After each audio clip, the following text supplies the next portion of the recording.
নিচের অনুচ্ছেদটি পড়ে প্রশ্নের উত্তর দাও। 1 to 10 মহাকালকে খণ্ড খণ্ড করিয়া লইয়া তাহারই একটি অংশকে অতীত বলি, এক অংশকে বর্তমান বলি, আর এক অংশকে ভবিষ্যৎ বলি।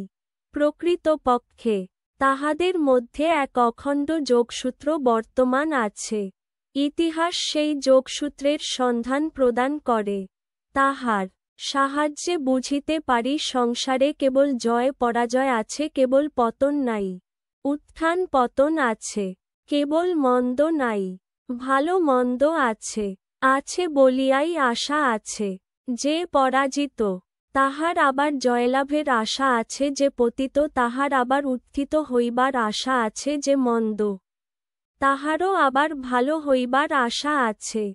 আমাদেরও সেই কাল আসিতে পারে, মন্থর পদবিক্ষেপে সভয়ে সচকিতচরণে গোপন পথে, নহে প্রকাশ্য রাজপথ দিয়া সুবিন্যস্ত সুদৃঢ় পদবিক্ষেপে দ্রুতবেগেই চলিয়া আসিতে পারে।